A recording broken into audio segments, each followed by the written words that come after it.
Assalomu alaykum qadrli tomoshabinlar.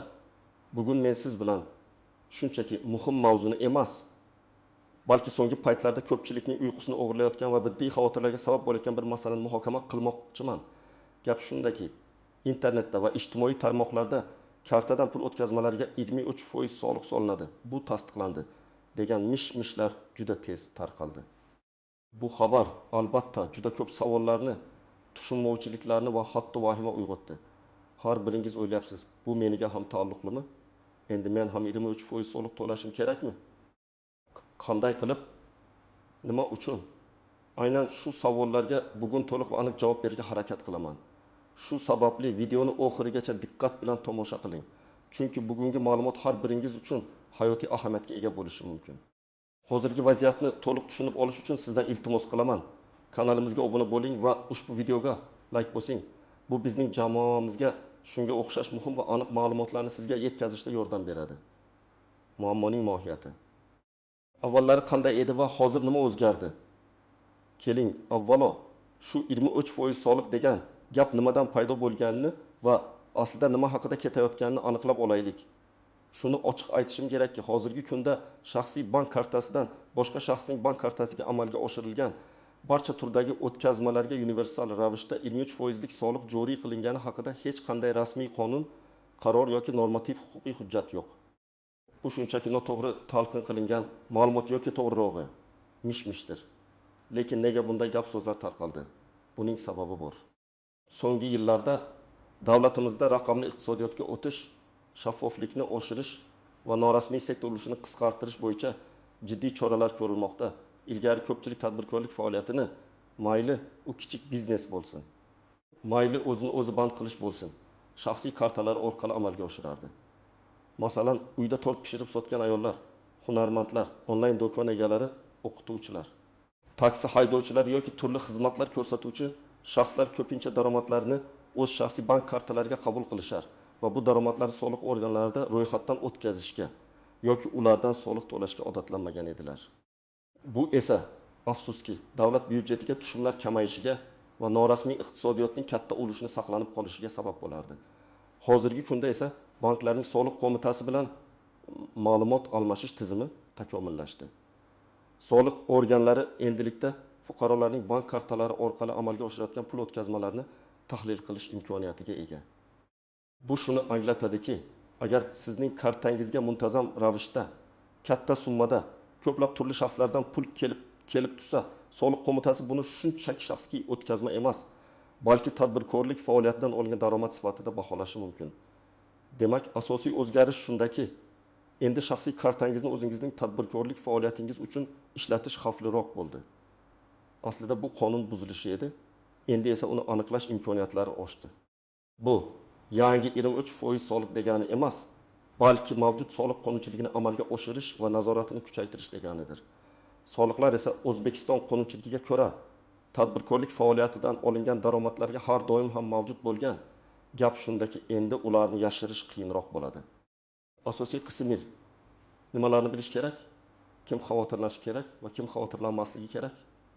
Keling, bu masalani yanada chuqurroq ko'rib chiqaylik. Kim uchun bu kartadan pul o'tkazmasiga soliq degan gap hech qanday ma'no kasb etmaydi va kimga jiddiy e'tibor berish kerak? Kimlar xavotirlanishi shart emas. Agar sizning bank kartangizga pul o'tkazmalari quyidagi hollarda kelib tushsa, siz mutlaqo xavotir olmasangiz ham bo'ladi. 1. Oila a'zolari yoki yaqin do'stlaridan shaxsiy yordam. Masalan, ota-onangiz farzandlariga pul yuborsa, xotiniga yoki aksincha aka, uka bir-biriga qarzini qaytarsa, tug'ilgan kun uchun sovg'a pul o'tkazilsa. 2. Qarzni qaytarish agar kimdir sizdan qarz olgan bo'lsa va uni kartangizga qaytarsa. O'tun, bank kartalaridan biridan ikkinchisiga o'z pulingizni o'tkazish. Masalan, oylik maoshingiz keladigan, kartadan foydalanmaydigan kartangizga pul o'tkazishingiz. Moddiy yordam yoki xabarlar.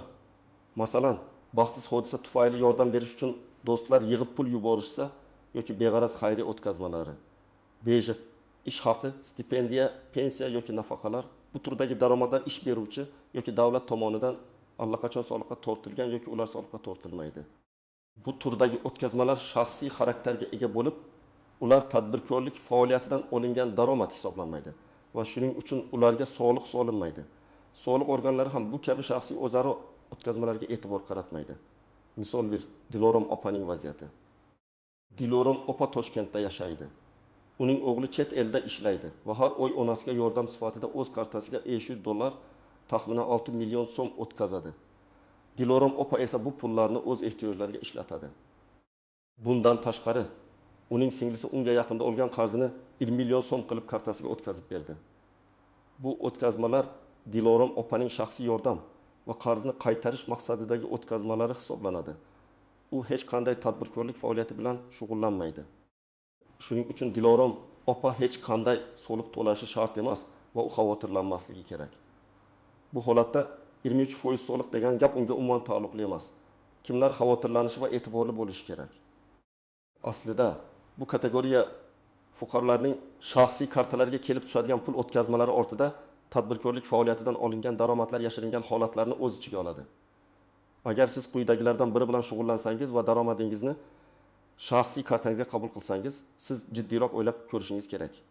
BIM, onlayn savdo, ijtimoiy tarmoqlar orqali kiyim-kechak, kosmetika, aksessuarlar, uy buyumlari va boshqa mahsulotlarni sotish. 2. Xizmat ko'rsatish, repertorlik, sartaroshlik, kosmetologiya, massaj, avtomobillarni ta'mirlash, kompyuter xizmatlari, dizayn xizmatlari, dasturlash va boshqa turdagi xizmatlar. 3. O'zini o'zi band qilish faoliyati. Misol uchun, nonvoylar, qandolatchilar, duradgorlar, chilangarlar, duradgorlar, kassa ta'mirlash ustasi va hokazo. Tark ijaradan olingan daromad, kvartira, avtomobil yoki boshqa mulkni ijaraga berishdan olingan to'lovlar. 5. Kriptovalyuta savdosi.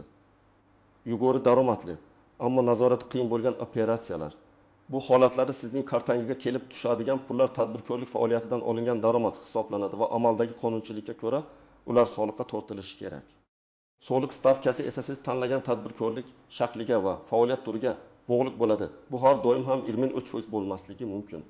O'zini o'zi band qilgan shaxslar uchun yillik daromad solig'i stavkasi ancha past bo'lishi mumkin. Misol 2. Shahnoza va uning tortlari. Shahnoza ismli yosh ayol uyda qandolatchilik bilan shug'ullanadi. U Instagram sahifasida reklama berib, buyurtma asosida tortlar pishiradi va mijozlardan to'lovlarni o'zining shaxsiy bank kartasiga qabul qiladi. Bir oyda u o'rtacha tekis 10 million so'mlik tort sotadi va bu pullar uning kartasiga 20 xil odamdan tushadi.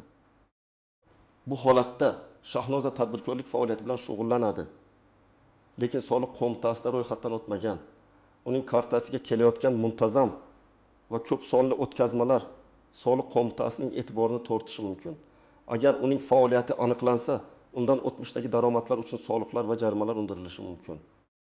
Uning uchun to'g'ri yo'l o'zini o'zi band qilgan shaxs sifatida ro'yxatdan o'tish va belgilangan ancha past miqdordagi soliqni to'lashdir. Misol 3. Azizning onlayn do'koni. Aziz Telegramdagi kanali orqali Xitoydan olib kelingan kichik aksessuarlar va gadjetlarni sotadi. Har kuni uning kartasiga 5-10 ta mijozdan 50 mingdan 200 ming so'mgacha bo'lgan to'lovlar kelib tushadi. Oyiga bu jami 25-20 million so'm daromadni tashkil qiladi. Aziz ham Shahnoza singari rasman hech qayerda ro'yxatdan o'tmagan.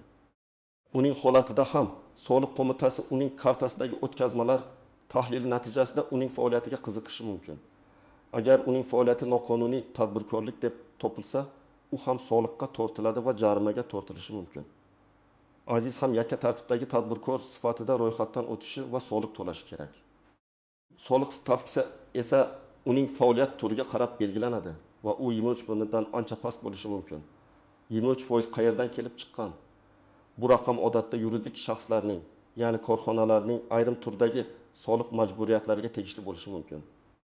Masalan, qo'shilgan qiymat solig'i, ko'kis stavkasi 2%, lekin bu tadbirkorlik subyektlarining, masalan, emchi daromad solig'i, aksiz solig'i yoki boshqa turdagi yuridik soliqlar bilan chalkashtirilgan bo'lishi mumkin.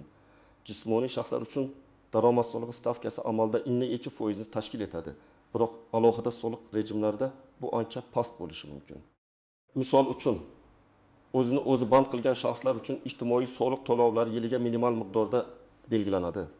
Demak, 23% degan gap aksariyat holatlarda asossiz. Bu shunchaki jismoniy shaxslarning tadbirkorlik faoliyatidan olingan daromadlarga nisbatan qo'llaniladigan stavka emas. Bu xavotirli raqam ehtimol ayrim shaxslarning o'tmishdagi soliq qonunchiligidan xabardor emasligi yoki uning noto'g'ri talqin qilinishidan kelib chiqqan bo'lishi mumkin. Asosiy qism 2. Qoidalar istisnolari, tuzoqlar va noaniq nuanslar.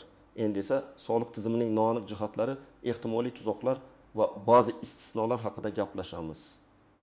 Bu sizga qanday holatlarda e'tiborli bo'lish kerakligini va qanday hollarda xavfsiz ekanligingizni tushunishga yordam beradi. Soliq organlari qanday holatlarda e'tibor beradi? Soliq organlari har bir bank o'tkazmasini nazorat qilmaydi. Ular ma'lum mezonlar asosida xavfli deb topilgan o'tkazmalarga e'tibor berishadi. Bu mezonlar odatda quyidagilarni o'z ichiga oladi. 1. O'tkazmalar soni va muntazamligi. Agar sizning kartangizga bir oy ichida juda ko'p marotaba, masalan, 30 va undan ortiq pul o'tkazmalari kelib tushsa. 2. O'tkazmalar summasi. Agar o'tkazmalarning umumiy summasi ma'lum bir miqdordan, masalan, minimal ish haqining ma'lum bir karra miqdoridan oshsa, hozircha rasman e'lon qilingan aniq cheklov yo'q, lekin soliq organlari ma'lum bir minimal miqdorga asoslanadi. Masalan, ba'zi mamlakatlarda bu bir yilda 3000-5000 AQSh dollari atrofidagi ekvivalentni tashkil etishi mumkin. O'zbekistonda bu chegaralar aniq belgilangan bo'lmasa-da, sezilarli va muntazam o'tkazmalar e'tiborga molik deb hisoblanadi. Har xil shaxslardan o'tkazmalar. Agar pullar doimiy ravishda turli xil shaxslardan kelib tursa, bu biznes faoliyatdan daromad bo'lishi mumkinligini ko'rsatadi. 4. O'tkazmaning izohi. Ba'zi bank tizimlarida o'tkazma izohi qoldirish imkoniyati mavjud. Agar izohda mahsulot uchun to'lov, xizmat haqqi, buyurtma uchun kabi so'zlar bo'lsa, bu ham shubha uyg'otishi mumkin. Tuzoqlar va noaniq nuanslar irin. Do'stlaringizga yordam. Faraz qilaylik, sizning do'stingiz onlayn do'kondan biror narsa sotib olmoqchi, lekin uning kartasida pul yo'q. U sizga naqd pul beradi va siz uning uchun o'z kartangizdan to'lovni amalga oshirasiz. Keyin u sizga pullarni karta orqali o'tkazib beradi. Bunday holatlarda agar bu juda tez-tez takrorlansa, soliq organlari buni to'lov agentligi faoliyati deb baholashi mumkin. Garchi bu yerda hech qanday daromad bo'lmasa ham pul oqimining tez-tezligi va xilma-xilligi shu uyg'otishi mumkin. Bunday holatlarda agar savollar tug'ilsa, o'zaro kelishuvni tasdiqlovchi xabar almashinuvlari, skrinshotlar yoki oddiy yozma tushuntirishlaringizni saqlab qo'yish maqsadga muvofiq bo'ladi. 2. Katta miqdordagi shaxsiy qarzlar. Agar do'stingiz yoki qarindoshingiz sizga erta kunlik ehtiyojlar uchun bir necha million so'm, masalan, 10 million so'm qarz berib, keyin uni qisman yoki to'liq qaytarsa, bu soliq organlarining e'tiboriga tushishi mumkin. Ayniqsa, agar qarzni qaytarish muntazam kichik o'tkazmalar orqali amalga oshirilsa. Bunday holatlarda agar iloji bo'lsa, qarz berilganligini tasdiqlovchi rasmiy yoki norasmiy hujjat, masalan, qarz tushum xati tuzib qo'yish yordam berishi mumkin. Bitta karta ham biznes, ham shaxsiy. Eng katta xato bu bitta bank kartasidan ham shaxsiy ehtiyojlar, ham biznes faoliyati uchun foydalanish. Bu ikki xil o'tkazmani ajratishni juda qiyinlashtiradi va soliq organlari uchun sizning barcha tushumlaringizni biznes daromadi deb hisoblash uchun asos bo'ladi. 4. O'zini o'zi band qilishning afzalliklari. O'zbekistonda o'zini o'zi band qilgan shaxslar uchun juda qulay soliq rejimi mavjud. Ular faoliyat turiga qarab yiliga ma'lum miqdordagi ijtimoiy soliqni to'laydilar. Bu miqdor minimal bo'lib, o'rtacha ish haqi miqdoriga bog'liq. Bu ular uchun rasmiy ishlash va kelajakda pensiya olish imkoniyatini beradi. Bu soliq stavkasi 23% dan juda past. Misolda Akmalning vaziyati. Akmal yigit kompyuterlarni ta'mirlash bilan shug'ullanadi. U mijozlardan to'lovlarni o'zining shaxsiy plastik kartasiga qabul qiladi.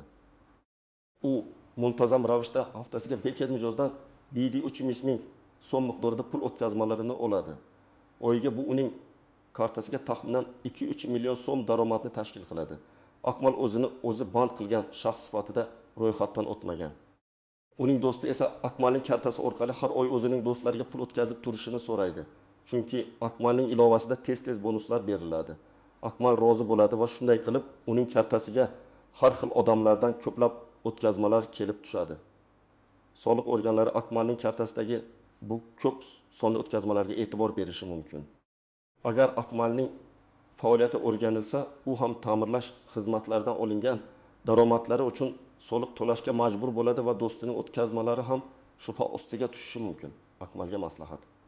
Kompyuter ta'mirlash uchun o'zini o'zi band qilgan shaxs sifatida ro'yxatdan o'tish va do'stining pul o'tkazmalari uchun o'z kartasidan foydalanmaslik yoki bu o'tkazmalarning shaxsiy xarakterga ega ekanligini tasdiqlovchi dalillarni saqlash.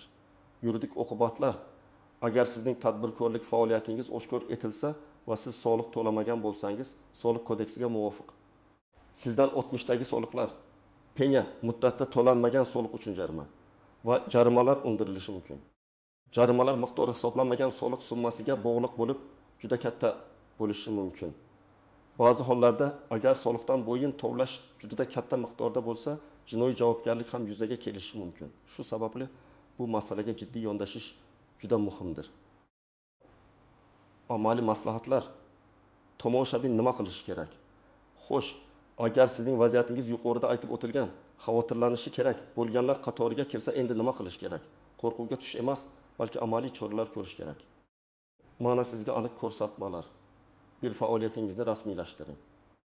Agar siz muntazam ravishda tovar sotish yoki xizmat ko'rsatishdan daromad olsangiz, o'z faoliyatingizni qonuniylashtirish eng to'g'ri va xavfsiz yo'l. O'zini o'zi band qilgan shaxs sifatida ro'yxatdan o'ting. Bu eng oddiy va arzon usul. Soliq qo'mitasining soliq mobil ilovasi orqali yoki may soliq.uz veb sayti orqali onlayn ro'yxatdan o'tishingiz mumkin. Bu jarayon juda oson va bir necha daqiqa vaqt oladi. Siz o'zingizning faoliyatingiz turini tanlaysiz. Masalan, tort pishirish, repertorlik, taksi haydovchisi va hokazo. O'zini o'zi band qilgan shaxslar belgilangan miqdorda ijtimoiy soliq to'laydilar. Bu esa ular uchun kelajakda pensiya olish huquqini beradi. Bu soliq summasi oyiga bir minimal ijtimoiy soliq miqdoridan oshmaydi. Bu sizni ilmiy o'chburni emas, balki juda kam miqdorda soliq to'lashdan himoya qiladi. B. Yakka tartibdagi tadbirkor sifatida ro'yxatdan o'ting. Agar faoliyatingiz yanada kengroq bo'lsa, siz ET sifatida ro'yxatdan o'tishingiz mumkin. Bu ham onlayn tarzda amalga oshiriladi. ETTlar uchun soliq rejimlarining xilma-xilligi mavjud. Masalan, aylanma soliq, qat'iy soliq. Bu sizning biznesingiz hajmiga qarab yanada moslashuvchan bo'lishi mumkin. 2. Shaxsiy va biznes kartalarini ajrating. Agar sizda rasmiy daromad manbai, ish haqi, pensiya bo'lsa va shu bilan birga tadbirkorlik faoliyati bilan shug'ullansangiz, ikki xil bank kartasi oching. Bir kartani faqat shaxsiy ehtiyojlar va oilaviy o'tkazmalar uchun ishlating. Ikkinchi kartani, afzalroq tadbirkorlik uchun ajratilgan alohida hisob raqami bilan bog'liq kartani faqat biznes operatsiyalar uchun ishlating. Bu sizning pul oqimingizni shaffof qiladi va soliq organlariga hisobot berishda juda katta yordam beradi. 3. Hisob kitoblar va dalillarni saqlang. Agar siz do'stingizga qarz bergan bo'lsangiz va u sizga kartaga qaytarsa, imkoni bo'lsa, shaxsiy suhbatlarning ekran tasvirlarini screenshot saqlab qo'ying. Unda qarz miqdori va qaytarish sanasi aniq ko'rinsin. Katta miqdordagi qarzlar uchun qarz tushum xati yozish ham foydali bo'lishi mumkin. Daromadlarni e'lon qiling. Agar siz rasman ro'yxatdan o'tgan bo'lsangiz, o'zini o'zi band qilgan shaxs yoki ITT har chorakda yoki yil oxirida belgilangan tartibda daromadingizni e'lon qiling va soliq to'lang. Bu jarayon ham soliq.uz portalida onlayn amalga oshiriladi. Soliq organlari ushbu tizimlarni doimiy ravishda soddalashtirib boradi. Shuning uchun bu qiyin bo'lmaydi. 5. Soliq maslahatiga murojaat qiling. Agar siz o'z vaziyatingizga aniqlik kiritmoqchi bo'lsangiz yoki qanday harakat qilishni bilmasangiz, soliq qo'mitasining hududiy bo'limlariga yoki ularning gal markaziga murojaat qiling. Malakali mutaxassislar sizga individual maslahatlar berishadi. Ularning rasmiy veb saytidagi savol-javob bo'limiga ham murojaat qilishingiz mumkin. 6. Kassani ishlating. Agar siz savdo yoki xizmat ko'rsatish bilan shug'ullanayotgan bo'lsangiz va naqd pul bilan ham ishlayotgan bo'lsangiz, onlayn nazorat kassa mashinalaridan enkayin foydalaning. Bu nafaqat qonuniy talab, balki sizning biznesingiz shaffofligini oshiradi va mijozlar ishonchini qozonadi. NKMni ijaraga olish yoki sotib olish unchalik qimmat emas va soliq imtiyozlariga ega bo'lishingiz mumkin. Xulosa va yakuniy chaqiriq: shunday qilib, aziz do'stlar, umid qilamanki, bugungi video sizning kartaga 23% soliq haqidagi xavotirlaringizni tarqatishga yordam berdi. Eng muhimi shundaki, shaxsiy pul o'tmalariga, shaxsiy pul o'tkazmalariga universal 23%lik soliq joriy qilinmagan. Bu shunchaki mavjud soliq qonunchiligini amalga oshirish va norasmiy tadbirkorlik faoliyatidan olinadigan daromadlarni nazorat qilishning kuchaytirilishidir. Agar siz shaxsiy ehtiyojlaringiz uchun kartadan foydalansangiz, yaqinlaringizdan pul qabul qilsangiz yoki qarzni qaytarish operatsiyalarini amalga oshirsangiz mutlaqo xavotirlanishga hojat yo'q. Ammo agar siz tadbirkorlik faoliyati bilan shug'ullansangiz va daromadlaringizni shaxsiy kartangizga qabul qilsangiz, zudlik bilan faoliyatingizni rasmiylashtirishingiz kerak. O'zini o'zi band qilgan shaxs sifatida ro'yxatdan o'tish yoki yakka tartibdagi tadbirkor bo'lish sizni katta muammolardan va jarimalardan himoya qiladi hamda kelajakda ijtimoiy kafolatlar, pensiya olish imkoniyatini beradi. Bu soliqlar 23% dan ancha past bo'ladi va sizga qonuniy ravishda ishlash imkonini beradi. Qonuniy yo'lni tanlash har doim ham eng to'g'ri va xavfsiz yo'ldir. O'zbekistonning kelajagi raqamli iqtisodiyotda, shaffoflikda va soliq madaniyatini oshirishda ekanligini unutmang. Ushbu mavzu bo'yicha sizning fikringiz qanday? Sizningcha davlatning bu chorasi qanchalik adolatli? Izohlarda o'z fikrlaringizni yozib qoldiring. Savollaringiz bo'lsa, ularni ham bering. Biz imkon qadar javob berishga harakat qilamiz. Videoni foydali deb bilgan bo'lsangiz, albatta like bosing va kanalimizga obuna bo'lishni unutmang. Yangi va foydali ma'lumotlar bilan keyingi videolarimizda ko'rishguncha xayr.